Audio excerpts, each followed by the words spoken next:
students, welcome to grade 10 geography class. In today's class we are going to discuss chapter number 2, which is forest and wildlife resources, and today's session will be session number 1. So we share this planet with millions of other living beings, starting from microorganisms and bacteria, lichens to banyan trees, elephants and blue whales. तो हम लोग जो ये पूरा planet है इसको millions of जो और living being हैं उनके साथ हम लोग share करते हैं. वो जो microorganisms हैं, bacteria हैं, and उसमें lichens हैं, banyan tree हैं, elephants हैं, बहुत सारे इतने सारे जो millions of other living beings हैं उनके साथ हम लोग इस planet को share करते हैं. This entire habitat that we live in has immense biodiversity.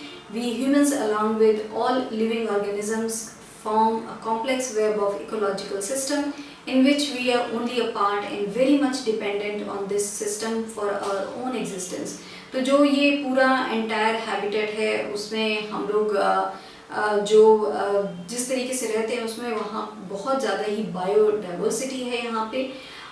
जो we humans along with all living organisms जो हैं उनके साथ हम लोग जो जिस तरीके से रहते हैं that forms a complex web of ecological जो system है, जिस तरीके से every living organism is dependent on other in some or the other way, and हम लोग उसका एक part है, and that is why we are also very much dependent on this system. हम लोग अपने existence के लिए भी इस system पे बहुत ज़्यादा dependent हैं. If you look around, you will be able to find that there are some animals and plants which are unique in your area. तो अगर आप लोग देखें बच्चों अपने एरिया में तो आप लोग देखेंगे कि कुछ plants ऐसे होते हैं, कुछ animal ऐसे होते हैं जो आपके एरिया में unique होंगे. So there are some plants always that you will hear from your grandparents कि ये plants जो है हमारे यहाँ मिलता था, या फिर this plant you won't get somewhere else because this you will get only here. So इस तरीके की you must have heard कि ये जो plant है वो यहीं मिलता है, या फिर कोई animal ऐसा होगा जो उसी एक area में मिलता होगा. So this is how if you look around you'll find कि there are some animals and plants which are unique in your own area.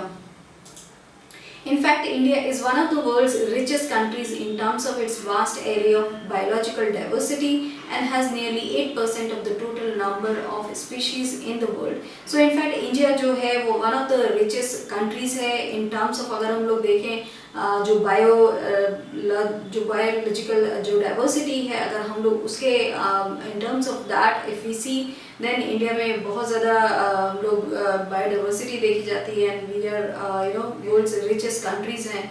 अगर हम लोग केवल उसी को ध्यान में रखें तो we one of the richest में we will come because हमारे पास इतनी ज़्यादा जो diversity है biological वो है, and we have nearly 8% of the total number of species in the world. तो पूरे वर्ल्ड में जितने species पाए जाते हैं उसका 8% we find it in India. So that is how we are so very diverse if we look at the biological जो diversity है उसको अगर देखें तो. Some estimates suggest that at least 10% of India's recorded wild flora and 20% of its mammals are on the threatened list. तो कुछ लोग ये suggest करते हैं कि at least 10% of India का जो recorded wild flora है and 20% और जो mammals हैं यहाँ पे they are on the threatened list है. तो वो threatened list पे हैं कि वो या तो ख़त्म हो रहे हैं या ख़त्म होने वाले हैं. So this is how जो system है, and that is why we have a lot of things जो lot of programs जो इन सब animals को बचाने के लिए किए जा रहे हैं. In fact, no one can say how many species may have already been lost. So, in fact, कोई भी surety से nobody can say कि how many species may have been lost, क्योंकि हो सकता है we don't even know about some species and वो already lost हो चुके हों. So now we'll discuss about the vanishing forest जो एक काफ़ी बड़ी problem है कि forests are vanishing. The dimensions of deforestation in India are staggering. The forest cover in the country is estimated at 637,293 square kilometer, which is 19.39% of the total geographical area. तो जो dimension है जो deforestation हो रहा है India में वो बहुत ही स्टैगरिंग है, उसके जो नंबर्स हैं बहुत स्टैगरिंग है, जो जिस रेट पे एंड जिस पेस पे जो डिफॉरेस्टेशन है वो हो रहा है, that is very alarming. And जो फॉरेस्ट कवर है हमारी कंट्री में इंडिया में वो एस्टिमेटेड है कि वो 637,293 स्क्वायर किलोमीटर है। एंड जो है हमारे total percentage of geographical area अगर हम लोग इंडिया का लें तो उसका केवल 19.39% है। Based on the International Union for Conservation of Nature and Natural Resources, we can classify existing plants and animal species as follows. तो based on जो International Union for Conservation of Nature and Natural Resources है उस पे उनके द्वारा जो classification हुआ है प्लांट्स एंड एनिमल्स का है, जो स्पीशीज़ का, उसकी जो क्लासिफिकेशन है that we are going to discuss now कि किस तरीके से उनको क्लासिफाई किया गया है। सो जो फर्स्ट क्लासिफिकेशन है वो है नॉर्मल स्पीसीज़ का। तो नॉर्मल स्पीसीज़ में species whose population levels are considered to be normal for their survival such as cattle, cell, pine, rodents etcetera.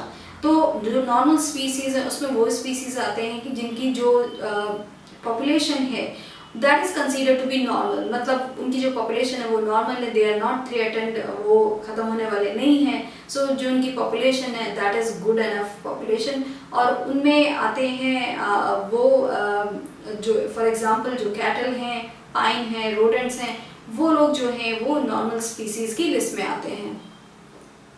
Now then we will move on to endangered species जो हैं, this is the second qualification जो classification हुआ है वो है जो endangered species हैं, these are species which are in danger of extinction के लिए।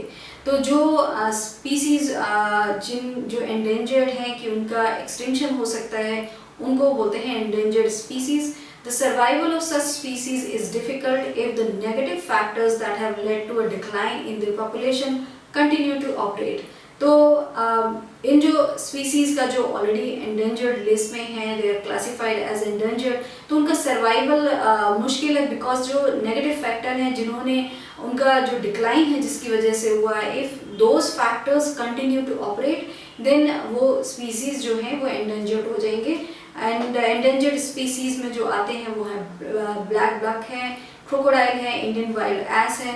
तो दिस इज़ हाउ जो एंडेंजर्ड स्पीसीज़ हैं अगर जो फैक्टर्स जिसने उनको डिक्लाइन किया है the number of their population अगर वो वैसे ही चलता रहा तो स्पीसीज़ जो है एंडेंजर्ड होते हैं। Vulnerable species, this is another classification जो किया गया है। These are species whose population has declined to levels from where it is likely to move into the endangered category in the near future if the negative factors continue to operate। तो vulnerable species वो हैं जिनकी जो population है वो उस level पे आ चुकी है कि जो negative factors which are जो उनके decline के लिए जो factors जो काम कर रहे हैं वो फैक्टर्स अगर वो वैसे ही चलते रहे देन जो वल्नरेबल स्पीसीज़ हैं वो फिर एंडेंजर्ड स्पीसीज़ के जो क्लासिफिकेशन है उसमें आ जाएंगे। तो these are right now vulnerable species अगर जो नेगेटिव फैक्टर्स हैं अगर इसी तरीके से डिक्लाइन होती रही इनकी population in those factors kept working तो फिर ये जो वल्नरेबल स्पीसीज़ हैं वो फिर क्लासिफाइड हो जाएंगे एज एन एंडेंजर्ड। तो जो वल्नरेबल स्पीसीज़ हैं उसमें आते हैं ब्लू शीप हैं एंड एशियाटिक एलिफेंट आते हैं। After that we have rare species. Species with small population may move into the endangered or vulnerable category if the negative factors affecting them continue to operate। तो rare species वो species हैं जो जिनकी already बहुत small population है और वो कभी भी endangered या फिर vulnerable जो species की classification है उसमें आ सकते हैं। So these classification of जो species किया गया है this keeps changing based on जो factors काम कर रहे हैं how the population of those जो भी animal उसमें डाले गए हैं जो क्लासिफिकेशन में इफ़ इन वन जिस तरीके से उनकी पॉपुलेशन रहती है उस तरीके से, then they keep moving to one other classification. तो ये रेयर स्पीशीज़ हैं, they can any time go into endangered either or in the जो vulnerable species होते हैं उनकी लिस्ट में। एंड फॉर एग्जांपल जो रेयर स्पीसीज हैं उनमें आते हैं Himalayan brown bear, wild Asiatic buffalo. So they are already rare and so they can move any time into endangered और vulnerable species को जो क्लासिफिकेशन है उसमें। Endemic species, these are species which are only found in some particular areas, usually isolated by natural or geographical barriers. तो ये endemic जो species हैं वो वाले species हैं जो एक ओनली पर्टिकुलर एरिया में ही यू कैन फाइंड देम, तो वो हर जगह आपको नहीं मिल सकते हैं। Only there some particular area जहाँ पे ये स्पीशीज़ पाए जाते हैं, और ये वैसी जगह पाए जाते हैं जो आइसोलेटेड एरिया है या फिर नेचुरल और जोग्राफिकल बैरियर्स हैं वहाँ पे। सो दे आर फाउंड देयर जो इस टाइप के एंडेमिक स्पीशीज़ होते हैं। और फॉर एग्जांपल जो एंडेमिक स्पीसीज हैं उसमें अंडमान टील है एंड निकोबार पिजन। तो यू विल सी कि देयर इज प्लेस का नेम भी है, सो इट शोज कि वो अंडमान में मिलते हैं, Andaman till and also Nicobar pigeon will be you will find it only the Nicobar जो region है वहाँ पे आपको मिलेगा। So that is how they are found in those particular areas. So that is how they are called endemic species. Now extinct species जो होते हैं, these are species which are not found after searches of known or likely areas where they may occur. A species may be extinct from a local area, region, country, continent or the entire earth. तो फिर जो extinct species हैं वो वाले species हैं जो species already extinct माने जा चुके हैं। That means even if you try to find them in a country, in an area on the face of earth, you are not going to find them. So they have extinct from the entire earth. और ये जो species हैं वो आते हैं for example जो है Asiatic cheetah है, पिंक हेड डक है। So these are two species for an example जो एक्सटिंक्ट हो चुके हैं।